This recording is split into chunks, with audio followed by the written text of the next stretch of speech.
de música, cultura y arte. Gianpaolo Martelli, desde el 2004, dicta cursos y conferencias en el campo de la apreciación musical y la historia. Fue parte del programa Música y Músicos de Radio Beethoven, junto con Antonio Márquez, durante 3 años comentando la obra. En la misma radio estuvo a cargo del programa Atochamiento Musical. Ha sido conferencista en el Teatro Municipal de Santiago, Club de Amigos de la Ópera, Escuela Italiana y Centro Tribeca, WISO Chile, entre otros. Ha vivido en el extranjero, en Italia, y ha efectuado giras culturales por teatros de Europa, donde se ha especializado en la ópera italiana, en específico compositores como Verdi, Puccini, Donizetti, Bellini, Rossini y los veristas italianos. Aprovecho de dejarlo a todos invitados a las excelentes clases que yo he participado, que hace Gianni online. Recibamos a Gianni con un gran aplauso.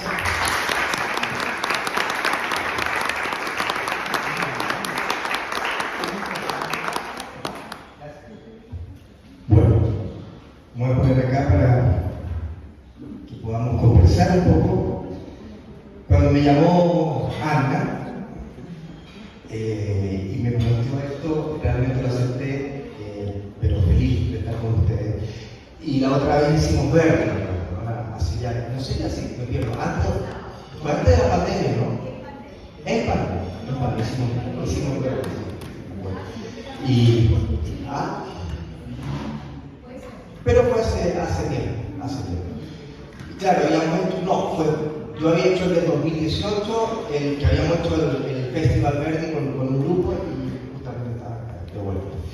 Bueno, y ahora, dado que se está organizando un viaje en particular por la Arena de Verona, más Puccini, porque también algo de Puccini vamos a hablar hoy día, es que me dice Ana, bueno, hablemos de la Arena de Verona, hablemos un poquito de historia de lo que es Verona, hablemos un poquito de Puccini. La verdad es que hablemos de cultura, hablemos de música, y hablar de música y cultura es hablar de Italia, porque no es por nada, pero el 75% del patrimonio artístico mundial está en la boca.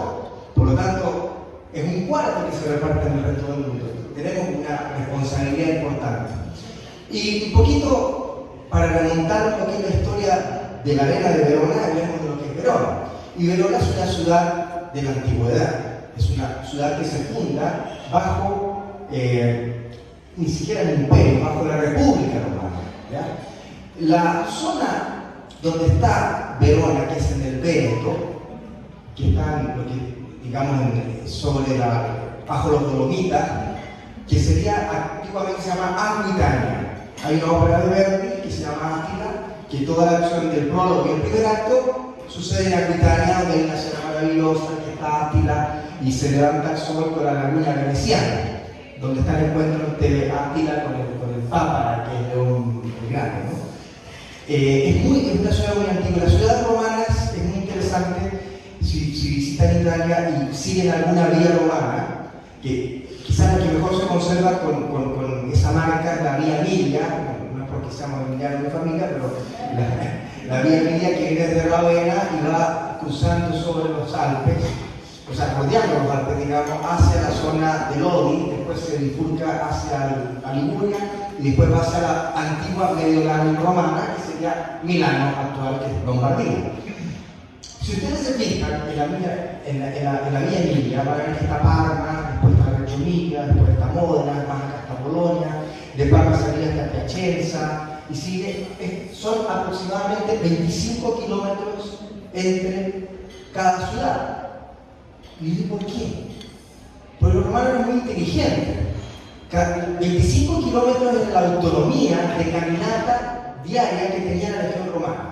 Entonces, cada 25 kilómetros se hacía la posta, que se llama. De hecho, estuvimos en el viaje anterior en un hotel en Reggio Emilia que se llamaba Hotel Posta.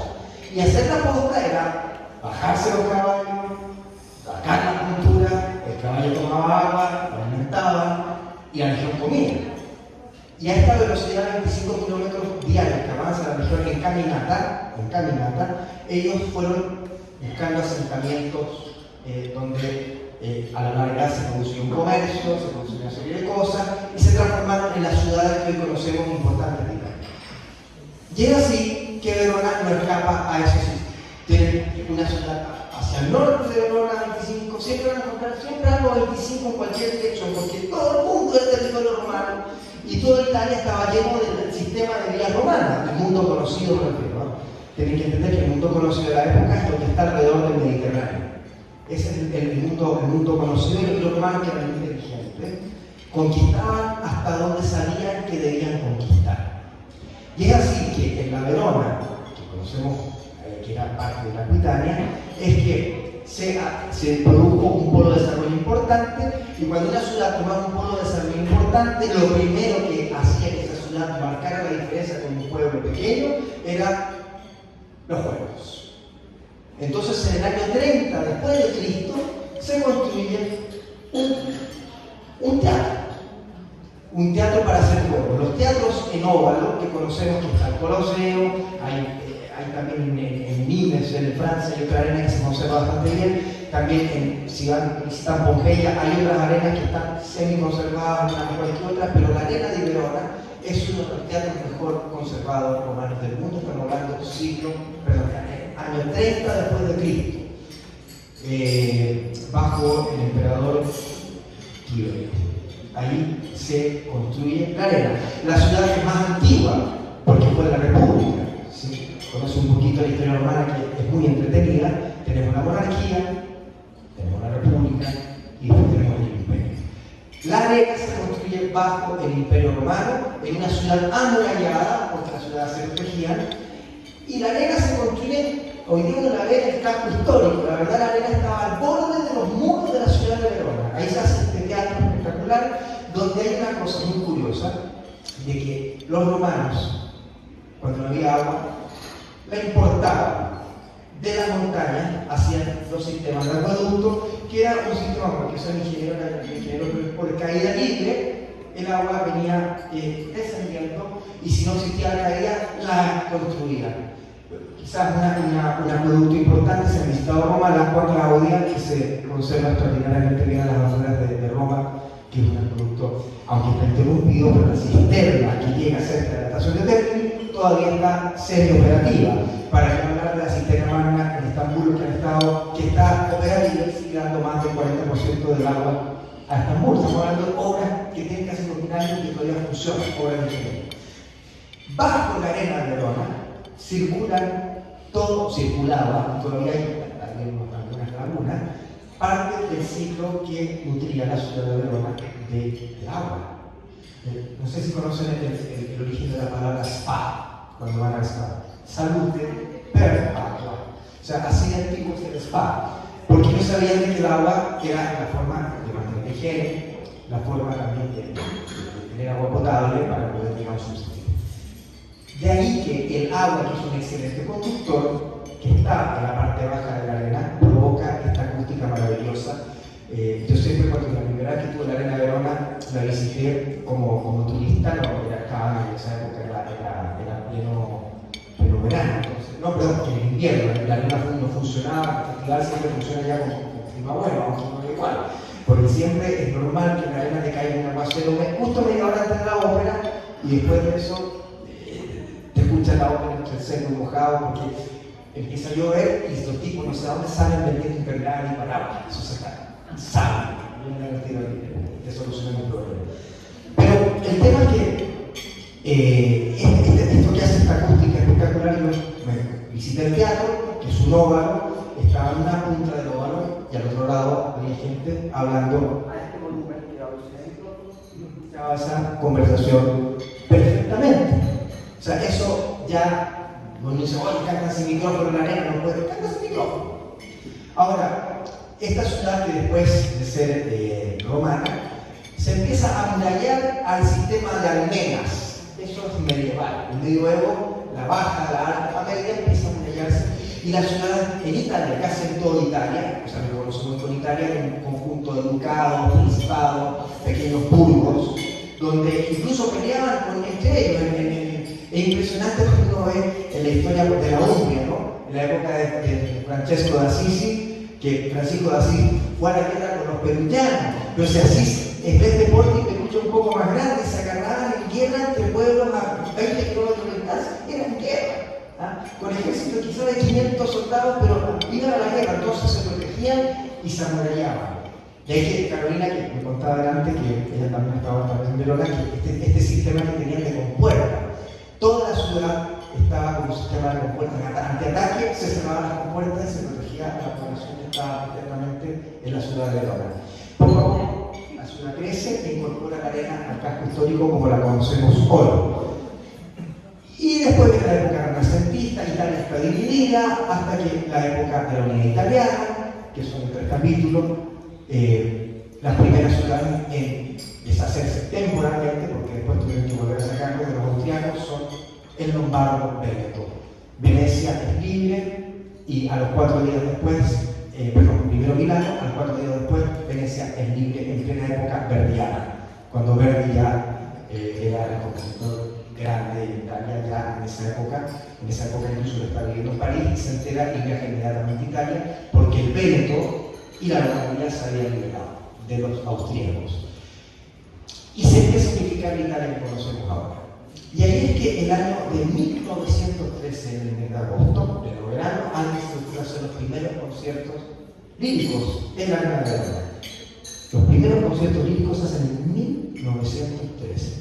Pero el año de 1923 se hace el primer festival oficial de la Arena de Verona, que sea así interrumpido hasta el año 41, Italia entra en guerra, se interrumpe el festival, viene el año 45, termina la guerra, Toscanini llega a la Scala, se reconstruye la Scala después de 1 año y medio porque la puntería de los norteamericanos fue fantástica, entró en la Scala, le pegó una bomba al medio y varios edificios importantes italianos fueron, la guerra, digamos, arrasados. Y cuando viene la reconstrucción de la Scala, Toscanini que reinaugura, y ahí después, como Toscanini estaba en Milano, Tullio Serafin, que fue un gran director de orquesta, es convocado por el tenor Giovanni Zennatello para hacer el Festival de Venecia. Y entre los empresarios que ponían plata para este festival de Venecia, el Festival de Verona, estaba un empresario ladrillero, como muchos venecianos, porque el negocio del ladrillo ya es bien importante. Con Tullio Serafin y Zennatello fue Giambattista Meneghini. Y Giambattista Meneghini era un señor que ponía plata, se hizo amigo de Zennatello, y un día le dice: vamos a hacer la Gioconda. La Gioconda es una ópera gigante, o sea, para escenario grande, donde se pueden presentar cosas, escenografías bellas. Dice: bueno, vamos a tener una soprano griega. Y llega una soprano griega que se llama María Kalogeropoulos, que pesaba 120 kilos, y cuando le dice, bueno, Zennatello se hacía cargo de los artistas, el maestro Serafin de la orquesta, y le dicen a Meneghini: ¿y usted qué hace? Bueno, yo me hago cargo de recibir a los artistas, hago las relaciones públicas. Y él le toca ir a buscar a María Kalogeropoulos, que después se va a convertir en María Callas, y ahí va a empezar la historia de la Callas. O sea, realmente la carrera de la Callas se va a empezar a desarrollar por esa Gioconda que va a cantar en el Festival de la Arena, creo que es el año 47, si no me equivoco, pero por ahí. Y ahí se reconstituye el Festival de la Arena de Verona. La verdad es que Verona es un festival que es de óperas grandes. O sea, no van a ir a ver, por ejemplo, The Twitter, de Charles Screw, o sea, la vuelta tuerca a Verona, no lo van a ver nunca. ¿Qué van a ver en Verona? Aida, Nabucco, Traviata, Rigoletto, Chenier, Carmen. Ahora, hay 2 óperas que están siempre en el festival, que son obligadas: Aida y Nabucco. Y son 2 o 3 óperas más que van alternando. El gran Franco Zeffirelli, que estuvo en grandes películas de cine como productor, director, como todo, porque hacía todo, veía el vestuario, veía el make-up, dirigía, tuvo una colaboración importante con Luino Visconti también. Pero él venía del mundo de la ópera, del mundo del teatro, de la tabla, donde se... En el cine yo puedo repetir 10 veces una escena. ¿Sí? No, en la ópera se salió el año, salió. Y si alguien lo grabó, pero... Y varios han quedado grabados, unos gallos gloriosos. Pero hay gallos técnicamente bien dados, también no quitemos el mérito a los gallos. Pero el tema es que Zeffirelli, las producciones de Zeffirelli en la área de Verona son espectaculares. Zeffirelli es capaz de hacer una ida con elefantes, con camellos, con caballos, y los presupuestos para los productores un dolor de cabeza, pero la verdad es que lo hacen en grande. Y este año, que estamos en el 2023, la Nena cumple 100 años del primer festival de los Ojos. Sí, cumple 100 años. Por lo tanto, Verona va a tirar la casa por la ventana. Todas las producciones que van a ver este año en la Arena de Verona son de Franco Zeffirelli. Hablo de Aida, hablo de Nabucco y hablo de Traviata. Además, va a haber un concierto importantísimo con Jonas Kaufmann, que es el tenor más importante que hay en este momento en el circuito. Y lo lindo de la Arena es que está rodeado de un entorno de ciudades y de lugares realmente mágicos. Ahora, hablamos de la ópera, pero no olvidemos que Verona tiene una historia importante. En el Medioevo había dos familias muy fuertes, los Capuletos y los Monteros. Ahora, uno dice Shakespeare, sí, Shakespeare, pero no inventó Shakespeare estos personajes. Esta es una historia muy antigua, que Shakespeare la adaptó en su ópera, en su obra de teatro, que es la tragedia de Romeo y Julieta. La verdad es que estas dos familias muy fuertes, que eran los dueños del mundo, que se disputaban la hegemonía de Verona, se odiaban. Eso es cierto, eso es real. Los Capuletos existieron, los Montes coexistieron. Y también es real que los hijos se enamoraron, y también es real que estos chicos que tenían 15, 16 años se murieron por amor, por toda la historia que conocemos romántica. De hecho, luego va a Verona y visita hasta la casa de Giulietta, y era la casa de la familia Capuleto, eso es cierto. También está la casa de los Montesco, y está la tumba de Julieta, que se puede decir un poquito más de la leyenda, porque es demasiado perfecta para casi que no hay el celular donde está la tumba de Julieta. Y también se puede visitar las murallas, realmente es una ciudad, digamos, de encanto, con un entorno fabuloso. Y se come tan mal como todo el resto de Italia, porque eso es otra cosa que siempre en la parte de la música está la comida veneciana de la mujer, es maravilloso. Y es un poco donde se instaura este festival que año a año va dando producciones fantásticas que van renovando las cada 4 o 5 años, pero la gracia de este año, de los 100 años, que se van a hacer las producciones de Franco Zeffirelli. Por darle un ejemplo, la ida de Zeffirelli, para hacer un Violeta en el primer acto, tiene segundo piso. Entonces, Violeta, que tiene su fiesta, obviamente en el salón que va ahí abajo, cuando canta a Dios, no a Dios pasado, a Fonseca, la primera área del primer acto, sube a su habitación y la canta a su habitación y está en el segundo piso. O sea, solo Zeffirelli puede hacer la magia de hacer una producción con una casa de 2 pisos, encima el teatro, como digo, es un teatro que tiene una capacidad de 30.000 personas. No es tan grande, el Coliseo así 55.000 personas en Roma. Lo que tiene la arquitectura de estos teatros romanos antiguos, que los estadios de fútbol a nivel mundial todavía hacen con el mismo sistema, porque no se ha encontrado algo mejor, y es lo mejor que ha existido para este tipo de coliseos deportivos, porque eran coliseos deportivos. En su época el deporte eran los gladiadores, lo que quieran, el deporte, ¿no? El pugilato, todo eso. En menos de 15 minutos estos lugares se desocupaban por cómo estaban diseñadas las salidas y las posiciones, las escalinatas. Era muy rápido desocupar un coliseo de este tipo. Y ahí está la Arena.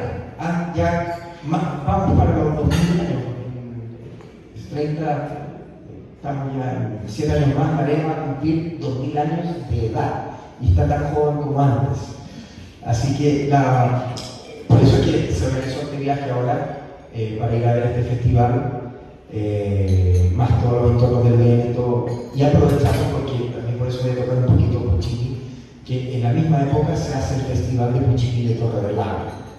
Torre del Lago es una localidad que está cercana a Lucca, donde la ciudad natal de Puccini es Lucca. Lucca tiene su duomo bellísimo, donde la familia de Puccini, por 4 generaciones de músicos, fueron los maestros de capella del duomo de Lucca. Me pasaron del Veneto a la Toscana, pero bueno, Italia así. Y en esta ciudad es que Puccini va a desarrollarse como músico y posteriormente cuando va a Milano, donde la fama estaba en Milano era poco, digamos, ha salido del foco industrial, pero el foco también cultural de Italia y a Milano. Ahí Puccini va a empezar su carrera, con un éxito con la ópera Manoresco. Bueno, después va a venir la Bohème, entonces la Manon y la Bohème Puccini va a ganar mucha plata y se va a construir una casa en Torre del Lago, que está al lado de un lago. ¿Y por qué en el lago? Porque Puccini era muy aficionado a la caza. Entonces, la caza del faisán, especialmente, la perdiz, todo lo que volaba ahí, Puccini se dedicaba a su lago, su coto de caza privado. Y el lugar está intacto, se puede visitar, igual que en el Duomo, y ahí se hace un festival donde se ponen las obras de Puccini. Van rotando los años y este año hay un festival bastante interesante también y que coincide con la época del Festival de Verona y eso lo hace bastante atractivo. Bueno, Puccini es el compositor de las mujeres, porque Puccini escribe para las mujeres. Siempre, claro, si hicieran una charla de Puccini tendrían que quedarse por un mes acá, por lo menos para hablar de todo lo que significa Puccini. Pero algunos datos curiosos se los puedo dar. Si se fijan y conocen un poco de la obra de Puccini, Puccini le encanta esconder a la prima donna antes de que empiece a cantar. O sea, cuando se habla de Manoresco, en el primer acto, antes que Manon cante la primera nota, debe hacer ojalá sobre el Caravaggio. Aparece en escena y muestra Manon. Cuando Mimi conoce a Rodolfo, lo llama de afuera de la puerta de la casa para pedirle que le ayude a encender la vela. Butterfly viene subiendo la colina. Tosca que viene gritando Mario de la calle. Turandot canta recién en el segundo acto. Liu viene de atrás de la parte trasera de la muralla huyendo con Calaf antes de eso. Siempre Puccini me esconde a la mujer, la hace cantar fuera de escena y después la nota. Todas las mujeres de Puccini tienen que ver con la vida de Puccini. Dicen que la Mimi, Puccini tenía un picoma espantoso con la señora, era terriblemente mujeriego y eso es cierto. Entonces, cada mujer tiene que algo que ver con la vida de ella. La Mimi se atribuye a una corista del teatro Reggio de Torino, que ahí se estrenó la ópera. La Manon no, porque la Manon sí era una ópera que tenía que decía, cuando Puccini dijo voy a hacer la Manon después, pues se volvió loco, porque un año antes Massenet había tenido mucho éxito con su Manon, dijo no, yo voy a hacer una Manon italiana. Bueno, creo yo que hoy día es más fuerte el rol de Manon Lescaut, sin merecer la maravilla que escribió Massenet. Manon Lescaut es una ópera bastante más fuerte, como drama, como intensidad musical. Posterior a eso, la Tosca es un poco la señora Puccini, porque tenía un poco de miedo Puccini cuando pone la Tosca. ¿Cuál es la característica de la Tosca? Que es celosa. Entonces, ese señor que decía Sarduno, que era el autor del drama de la Tosca, los celos no conmueven a nadie, díganme a mí que mi señora es celosa, le decía. La verdad que esa es la característica de la Tosca, es celosa. Es un señor. Posterior a eso, la Butterfly tiene una connotación que busca algo más delicado, algo distinto, dice, voy a un soggetto americano. O sea, que es un tema americano. La Butterfly es un tema americano. El problema es que los americanos quedan muy mal parados en la Butterfly. Y así la Liu, que es la verdadera heroína de la ópera, Turandot, que es la última ópera, corresponde a Donna Manfredi, que fue una sirvienta que tuvo Puccini en su casa, que se suicidó. Se dice que estaba enamorada de Puccini. Eso dice la historia de Donna Manfredi. La verdad es que eso decíamos todos, decían los biógrafos que escribieron que la Donna Manfredi, que era la Liu, que se suicida por Calaf, era porque estaba enamorada de Puccini.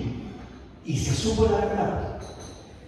¿Por qué se supo la verdad? Porque hay una ópera de Puccini que se estrenó en 1910 en el Metropolitan de Nueva York con Caruso a la cabeza, que se llama La Fanciulla del West, que tiene el personaje de Mimi, que es la jefa de una taberna que echaba borrachos, vaqueros borrachos, toda una cosa de Far West. Y la Mimi no le calzaba a nadie, pero ni una hermana, ni una tía, ni una sobrina, nadie, ningún personaje de la vida de Puccini calzaba con la Mimi. Hasta que un tipo empezó a investigar y se decía de que había la posibilidad de que había un hijo natural de Puccini. Y empezaron a llegar a él y llegan a una familia había una niña, una señora, y le dice, mire, yo tengo algunas cosas, se dice que mi padre tuvo alguna relación con el Puccini, y hay una maleta que dice que era de su madre, que está en el desván. Abren la maleta y primero encuentran un pedazo de film de época, de más o menos un film que data del año más o menos 1920, donde aparece Puccini, no se conocía, tocando el piano, paseándose, sin mudo, ¿no? Como en sepia. Y aparecen un montón de cartas y se han dado cuenta que la Dora Manfredi, lo que era la que pasaba los mensajes entre Puccini y su prima, que tenía una taberna cerca donde se contaban todos los cazadores de Torre de Mar. Y esta mujer con Puccini fueron amantes y de ahí nació un hijo. Y ese hijo es el niño que guardaba la maleta que se lo dejó a su hija. Y ahora está la escoba porque la familia está peleando ese parte de la casa de Puccini, está la escoba. Hizo una película. Y es mucha plata, no me puedo mal. Y se está reescribiendo una parte importante de la vida de Puccini.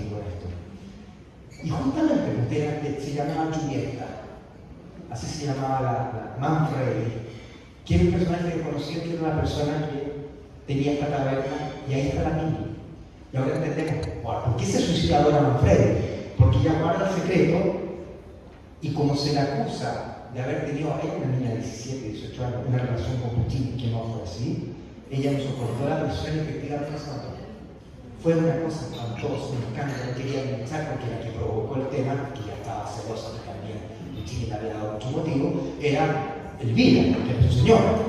Y ella provocó, que dijo de que la echó a patada de la casa, hizo un escándalo. Cuando se supo que en la autopsia la niña era virgen, se supo que quería linchar a la Dora, que le costó a Puccini pagar una fuerte suma de dinero para indemnizar a la familia Manfredi.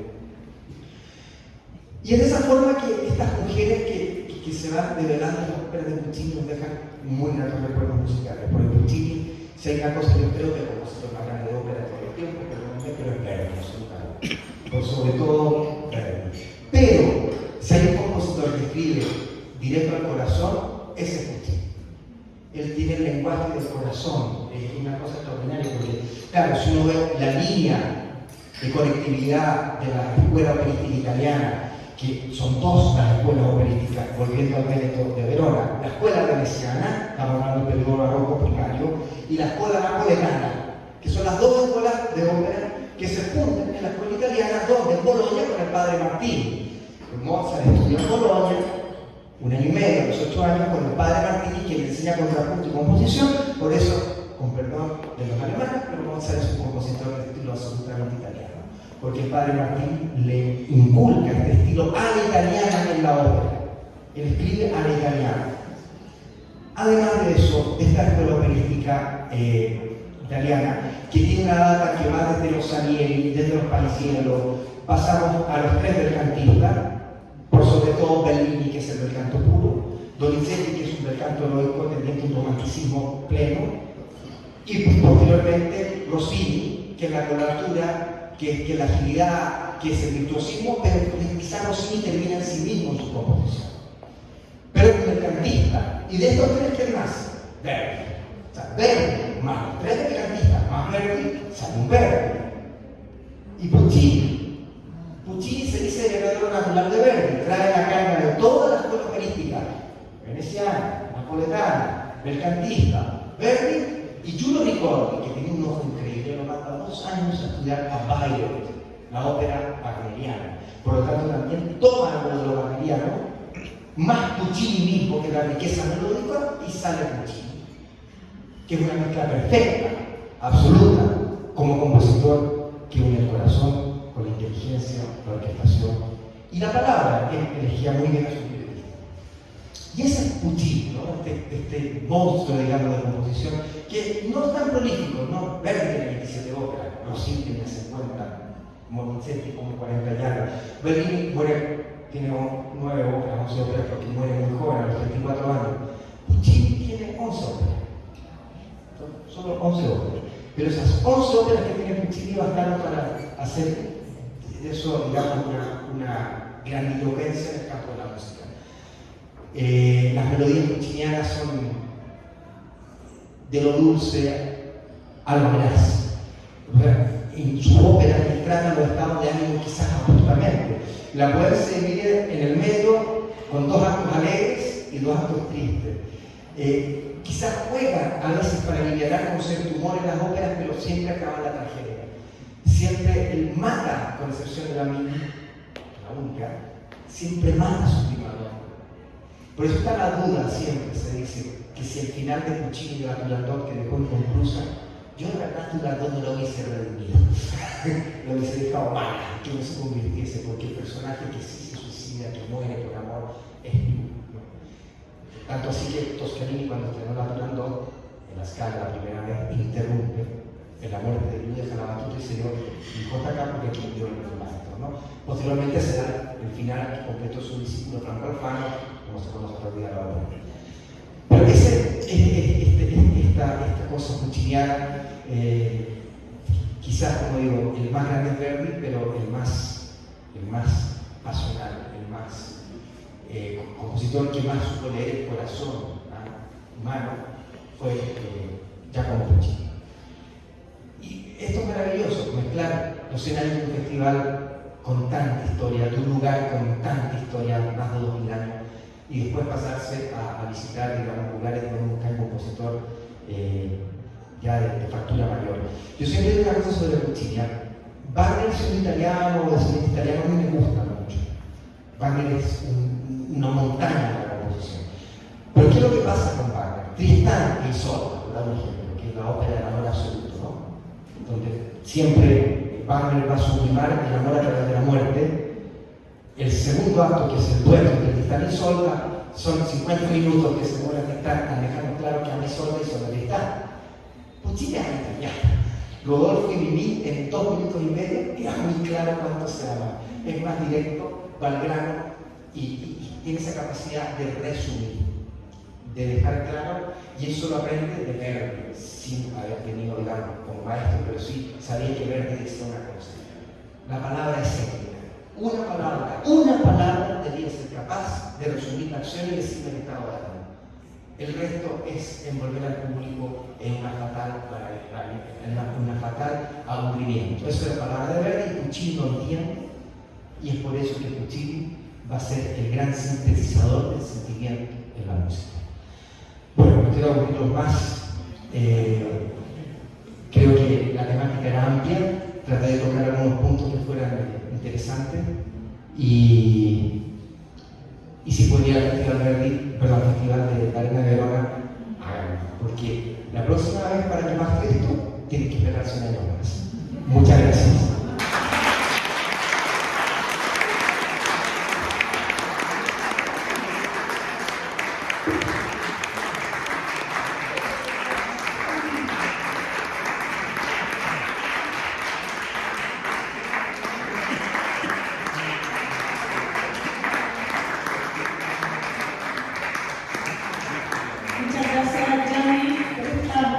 Entretenida presentación, y que además hablaste de Puccini, que es increíble la historia que tiene.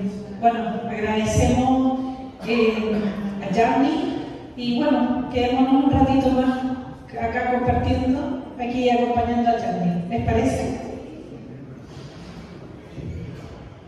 Oye, muchas gracias, Gianni, por la charla. Por favor, hiciste un paseo completo de prácticamente de toda la obra italiana. Pero respecto a la arena de Verona, claro, en 1923 empezó a operar como arena de Verona operada, ¿no es cierto? Y hasta el año 41, que se suspendió. En ese periodo, ¿qué cantante o qué óperas famosas se vieron en ese periodo?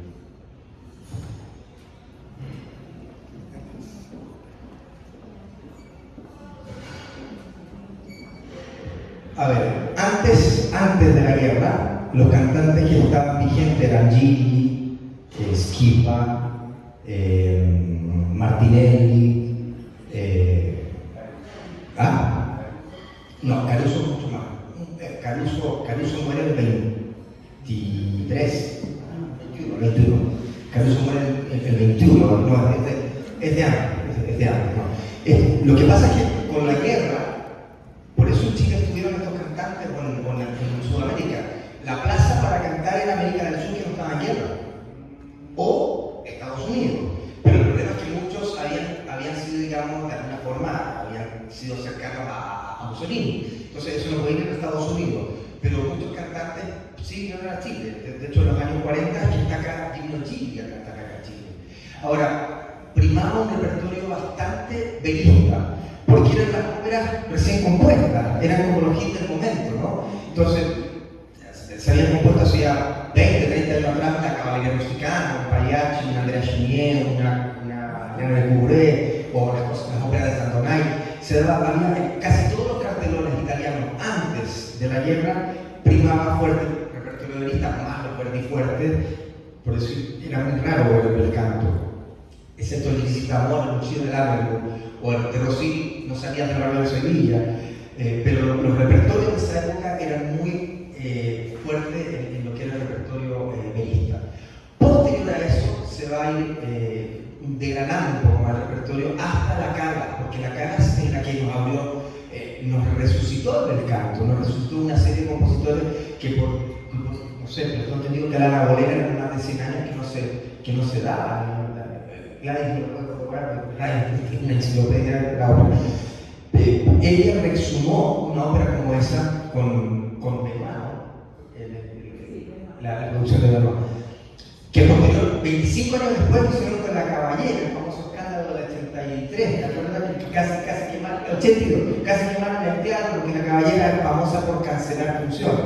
Entonces justo se le ocurrió cancelar antes y al final cantó, tuvo una falla. Está grabado, muy entretenido, los escándalos operáticos son muy entretenidos. No hay nada mejor que tener una grabación de un escándalo de la ópera. Les voy a contar uno, que el Teatro de Parma, que es el teatro más bravo, el público más bravo del mundo está en Parma. Entonces se contaba que era una ida y el tenor comienza a cantar. Y alguien de arriba, algo le gustó y hizo una pista. Entonces un señor de la platea dice, estancito estúpido. Y el tenor le dice, ¿usted me dijo estúpido a mí? No, le dije a él, me lo dijo a mí. Una discusión entre el tenor, el señor del público, entró al director de la orquesta, gritaba de arriba, se acabó la cosa. Pero eso cada vez hay muchos que están grabados.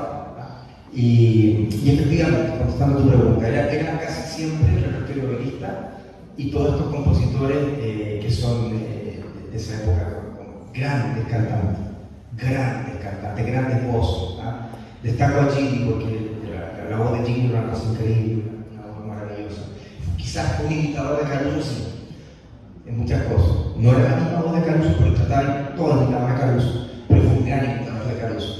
Como dato, Gilli, cuando estuvo en Chile, cantó una misa en la gratitud nacional, los salesianos, ahí van a ver, cantó, hizo cantar esa misa y hay gente que lo escuchó y tenía recuerdo de eso. Pero acá hizo la mano y caballería, esa fue la ópera.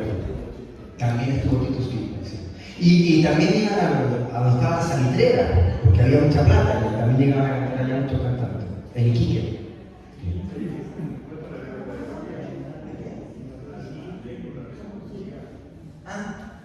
Que me dice, bueno, un poco, Caruso, el gran Caruso, ¿no?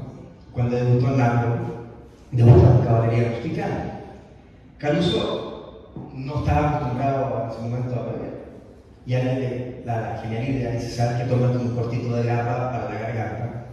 Se lo tomó, entró a escena y cantó ahí.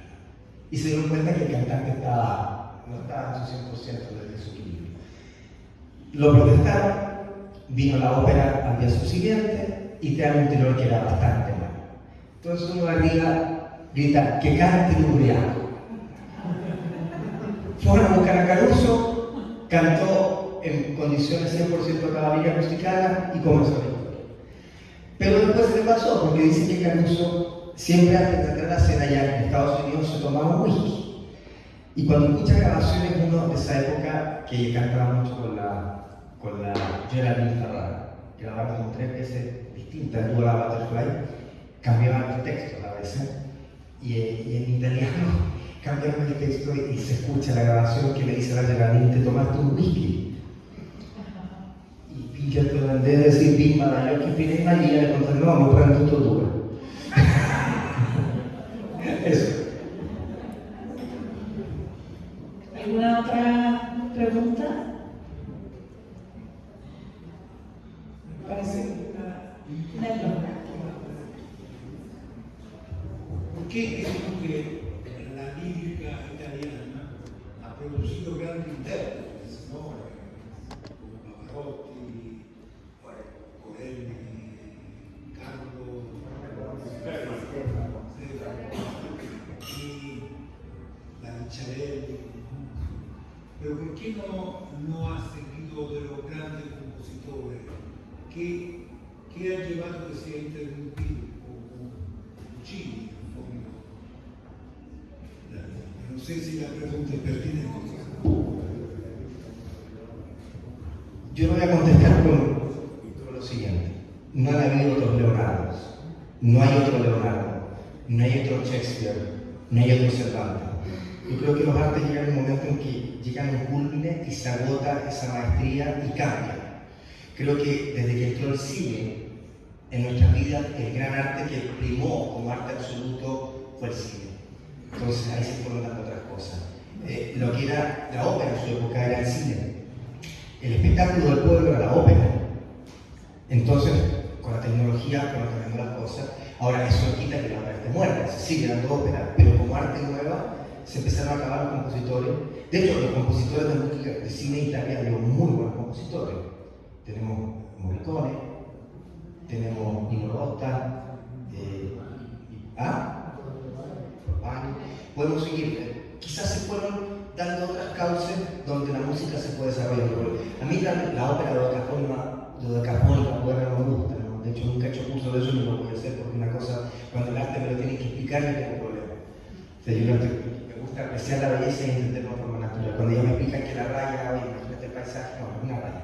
O sea, yo quiero ver el paisaje, quiero ver el cuerpo, es una cosa personal. Pero creo eso, que llegó un culmine, llegó un punto que el arte ya es insuperable. O sea, que aparezca otro compositor y que componga ese estilo es muy difícil. Yo creo que por ahí va. Lo mismo que ha pasado con la pintura, con la cultura, con otra arte.